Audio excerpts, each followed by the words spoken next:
Hey everybody, welcome back to another video. Today we're going to be talking about appraisals. This has been a big thing that's been coming up lately because of the way that the housing market is. So we're going to talk about what appraisals are, why you have to have them, and what happens if an appraisal comes in lower than the offer that's been made on a property. Let's get right into it. Okay, so first things first, what is an appraisal? An appraisal is something that is ordered by a mortgage lender in order to determine the market value of a property. This is because they do not want to lend more money than what a property is actually worth. So when the appraiser goes out and they value the property, they're going to be looking at recently sold properties within the last 6 months to a year that are just like the subject property, and then they're going to weigh all the different features and functions of that house in order to determine, in that appraiser's opinion, what the value of that property is. Now, just like what I do as a real estate agent, I perform what's called a CMA, or a comparative market analysis. This is actually based off of what an appraiser does. Now, to be clear, what I do as a CMA as a real estate agent is not the same as what an appraisal is, and an appraisal is actually an official report, whereas what I'm doing is an opinion of value based on what I can see from recently sold properties in that same neighborhood that are similar square footage, similar year built. A lot of the same criteria that an appraiser is going to use is what I use to perform a CMA, but they are definitely different. If you are somebody that is using cash, you do not have to do an appraisal. It is not a requirement for a cash buyer,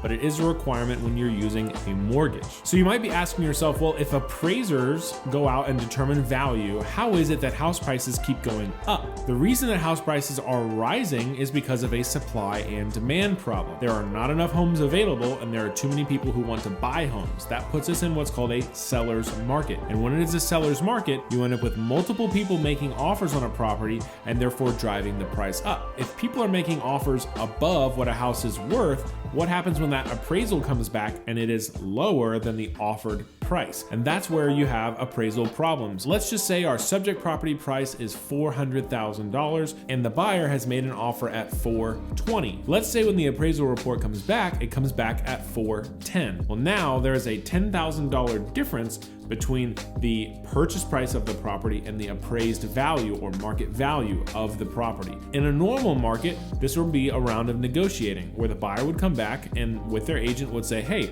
the property is only worth $410,000. We'd like you to lower the purchase price on the contract to that same number because we can't get approved for anything higher. Now, in a normal market, a seller might be inclined to do that because maybe they only have one offer, potentially maybe two, and the idea of going back on the market, starting the clock all over again doesn't make a whole lot of sense. So a lot of times sellers will make a compromise and they will either come down the full amount or they'll split the difference with the buyer. The buyer will bring a little bit extra to closing. The seller will come down a few $1,000s. Everybody's happy in the middle. The other alternative would be for the buyer to walk away because they can't get approved for a loan at the amount that they've offered, so they can walk away, terminate, get their earnest money back. What we're seeing in today's market, because of the amount of offers that are being made on properties, is if a seller has 10 to 15 offers, they're not as inclined to lower the price to that appraised value because they could turn around and sell it to the next person who's made an offer on that property that was just as strong or very similar. But what a lot of people are doing and what a lot of our clients have done is they include an appraisal waiver along with their offer. Now, an appraisal waiver does not actually waive the appraisal itself. It merely waives the right to terminate based on the results of the appraisal. And it also makes a commitment, if you check box 1, for the buyer to cover the difference between the appraised value and the purchase price listed on the contract. So this essentially makes a person who is using a conventional FHA, VA loan, it makes their offer just as strong as a cash offer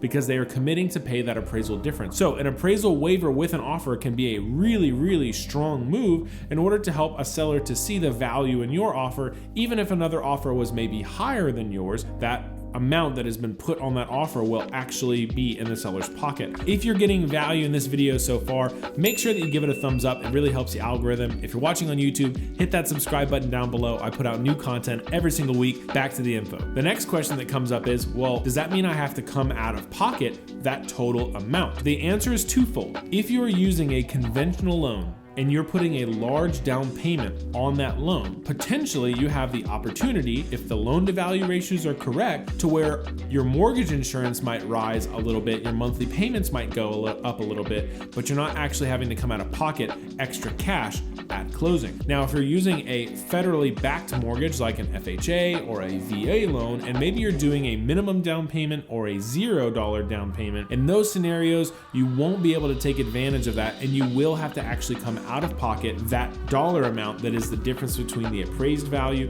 and the price that is on the offer. So ideally, you'd want to have a conversation with your lender about the loan product that you have, your loan to value ratio, and how much money you're putting down to see if your loan product itself would qualify you to be able to make an above asking price offer and not have to come out of pocket that difference. I recently had a buyer in this exact situation. We offered more, the appraisal came back lower, and because of the amount of money they were putting down and the way the loan to value ratios worked out in their specific situation, their monthly payments increased by about $60. They did not have to bring that additional tens of thousands of dollars at closing like they originally thought. Everything we've really been talking about is primarily focused around what's happening right now, where appraisal waivers are very common, multiple offers and going above asking price are the norm. But in a typical market where it's more balanced, where there's more inventory or maybe less buyers, what we've talked about with these appraisal waivers, you probably won't see them, and you might only have one, maybe two offers on a property. At the end of the day,